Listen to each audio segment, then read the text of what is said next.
70s واحد period ہے جس میں ایک سویلین گورنمنٹ نے ایک نئی جنریشن دی تھی پولیٹیشنز کی. اس کے علاوہ تو ہر دفعہ آپ کے یہاں local government elections, basic democracies, فلانا فلانا، اس کی آڑ میں ایک نئی جنریشن پولیٹیشنز کی لائی گئی ہے.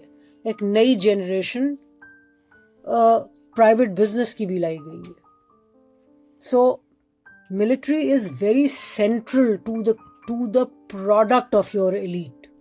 انہوں نے لنڈن میں بھی، یہاں ان کی پہنچ یہاں کی یونیورسٹیز تک بالکل ہے. یہ نظر رکھتے ہیں کون کیسا کتنا قابل بچہ یہ وہ لے آتے ہیں. پھر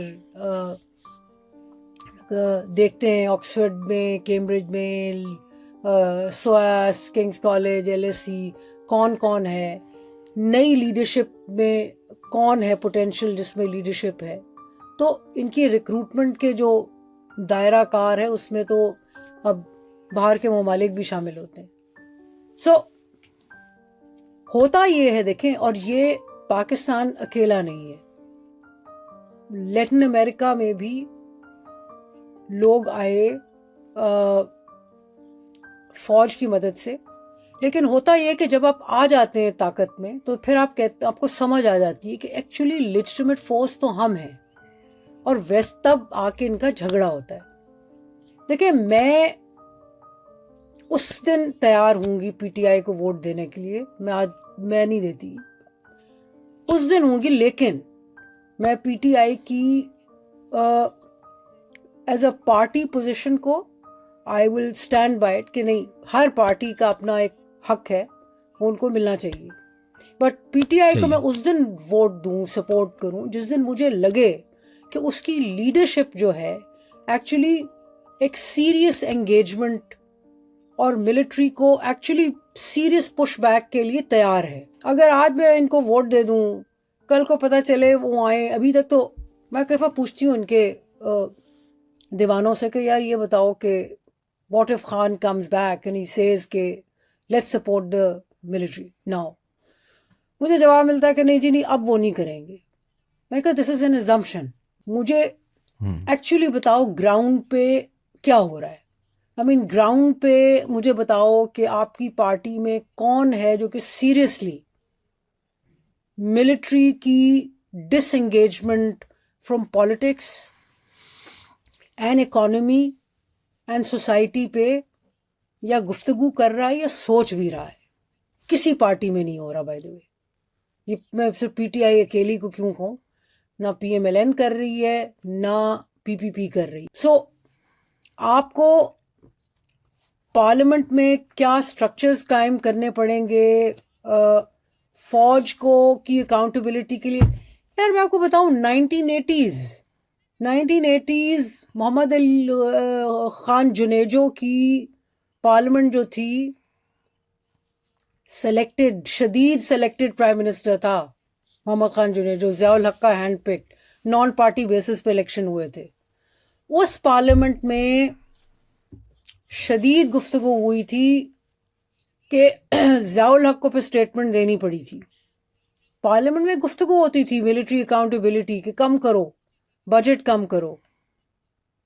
آپ کیا کرتے ہیں جس دفعہ یہ مانگتے ہیں چھینک بھی کہ کیا کیا. عمران خان کی آؤٹ گوئنگ گورنمنٹ نے جو ٹیکس کی چھوٹ تھی ملٹری فاؤنڈیشنز کی، وہ انہوں نے ان کو دے دی. مزے کی بات یہ ہے کہ نواز شریف کی 92 کی جو گورنمنٹ تھی، پہلی دفعہ تھا کہ ملٹری فاؤنڈیشنز پہ ٹیکس لگا تھا. جب عمران خان کی باری میں وہ ٹیکس جو تھا وہ انہوں نے واپس لے لیا تو پھر PMLN نے ذکر بھی نہیں کیا. But they were the first ones to actually tax them. سو بات یہ کرنے کی ہے کہ کوئی پارٹی، اب دیکھیں اوور ایئرس کیا ہوا ہے. بھٹو صاحب نے منسٹری آف ڈیفینس بنائی تھی ایز دا کی source of engagement with the military. Ministry of defence آپ کی آنکھیں، کان، ہاتھ اور پاؤں تھے. And it was the interface between the armed forces and the parliament and the government. Musharraf کے زمانے کے بعد and I'll tell you something historic. Pakistan کا پہلا secretary defence was not even a bureaucrat. Masood Hasan مرحوم، ان کی کتاب انہوں نے چھپوائی، ان کی فیملی نے پڑھنے سے تعلق رکھتی ہے. He was from the private sector. اس کے بعد بیوروکریٹس آتے تھے. مشرف نے فوجی بٹھانے شروع کر دیے. آج آپ نے اس کو ایک سویلین کے بجائے وہ ایک ملٹری ادارہ بن گیا ہے. You have to wrest control. دیکھیں ان کے لیے ملٹری فرسٹ ہے، پاکستان سیکنڈ ہے. میں نے کوئی 2 سال ان کے ساتھ کام بھی کیا تھا as director of naval research Pakistan navy, اور اس میں ظاہر ہے ایئر فورس کے ساتھ، آرمی کے ساتھ بھی انگیجمنٹ ہوئی. ایک چیز میں نے سیکھی تھی اپنے اس 2 سال کی انگیجمنٹ میں کہ there is not a single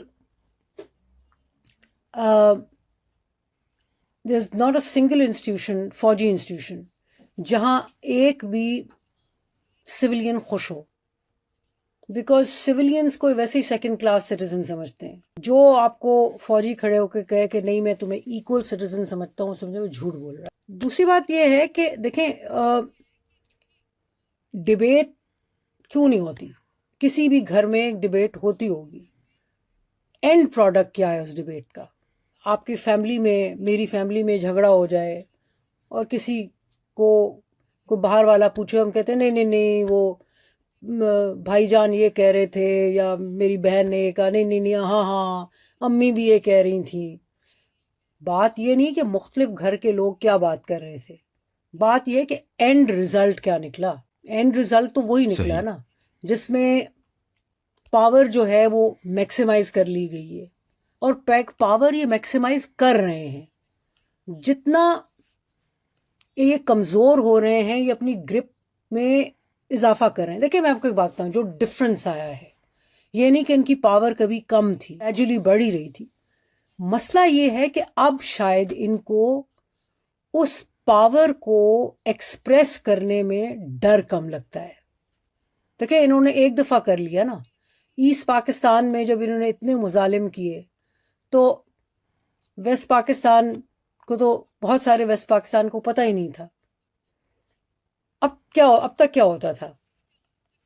Balochistan میں مار دو. 1980s میں جتنا ظلم سندھ میں ہوا ہے، انٹیریئر سندھ میں، وہ کس سے کوئی بیان کرنے بیٹھے تو آنکھیں کھلیں. 70s میں بلوچستان میں کیا ہوا. لیکن چونکہ وہ دیکھیں سیدھی سی بات ہے، فوج کے لیے اور مین سٹریم پاکستان کے لیے پاکستان صرف پنجاب ہے. اینڈ میں بلیٹنٹلی کہتی ہوں کہ جو یہ کہتا ہے نا کہ سندھ اور بلوچستان اور کے پی اس کا حصہ ہے، جھوٹ بول رہا ہے. سمجھتے یہی ہیں کہ پنجاب از پاکستان. سو پنجاب میں جب آپ پنجاب کو وائلنس کو، پولیٹیکل وائلنس کو پنجاب میں لے کے آ گئے ہیں نا، اٹ مینس کہ اب آپ کو مزید آپ کا جھاکا اتر گیا ہے. آپ اپنی پاور کو ایکسٹینڈ کرنے کے لیے، اس کو سیکیور کرنے کے لیے یہاں بھی کر لیں گے. آپ نے اسلام آباد میں بھی ریسنٹلی 1970s بھٹو صاحب کے زمانے میں، بھٹو صاحب نے آرڈر دیا تھا جب وہ تھا موومنٹ چل رہی تھی، ان کے خلاف جلوس تھے، انہوں نے کہا تھا گولیاں چلاؤ. بریگیڈیئرز تھے جو کھڑے ہوئے تھے، انہوں نے کہا تھا 3 بریگیڈیئرز، انہوں نے کہا ادھر ہم نہیں گولی چلائیں گے. اب کیا ہوا؟ اسلام آباد میں گولیاں چلی نا، کچھ دن میں، کچھ رات کے اندھیرے میں، چاہے ان اے ریئیکشن. آپ کا مطلب جھاکا جو ہے وہ مزید اتر رہا ہے. اب زیادہ پیٹیں گے اپنی سیکیور کرنے کے لیے. ان کے پاس بھی، ان کو بھی سمجھ نہیں آ رہی. اینڈ مسئلہ یہ ہے کہ اب آرگیومنٹ ہوتا ہے نہیں وہ نا اس وقت جو ٹاپ لیڈرشپ ہے نا اس کا عمران خان سے جھگڑا ہے. therefore why is it but there is something in the institution جو کہ اتنی انٹیکٹ ہے نا کہ باقی سب بھی کھڑے نہیں ہو رہے، بیکاز ان کو پتہ ہے کہ we stand together, we fall together. So جو ان کا اسٹرکچر ہے وہ تو کام کر رہا ہے, it is getting over exposed, لیکن کر رہا ہے نا. ہمارے ہاں پولیٹیکل لیڈرشپ ساری ڈھہ گئی ہے. اب ہے یہ کہ the fact of the matter is the only one standing right now is the PTI leadership. I may like them or not, but they are standing. یوں سمجھیں ایک ہی بندہ کھڑا ہے. اب میری صرف عرض یہ ہے کہ ایک بندے کو چاہیے یہ کہ اپنی پارٹی میں کانشسنس تو شروع کرے نا, کہ بھئی ان کے ساتھ ہم نکلیں گے تو ہم کیسے, کس طریقے سے انگیج کریں گے. کیونکہ یہ امیجن کرنا کہ ایک دن خان صاحب جب نکل آئیں گے اور وہ آرڈر کریں گے کہ سب کو ٹانگ دو, یا whoever was responsible اس کو لٹکا دو, وردیاں اتار دو, یہ بھی نہیں ہونے کا. سو کس میتھڈالوجی سے آپ کریں گے؟ مطلب یہ کہ ایک as a citizen of Pakistan میری خواہش ہوگی کہ ایک دن اکاؤنٹیبلٹی ہو, جس میں جو لوگ تھے جنہوں نے حکومتیں ختم کی,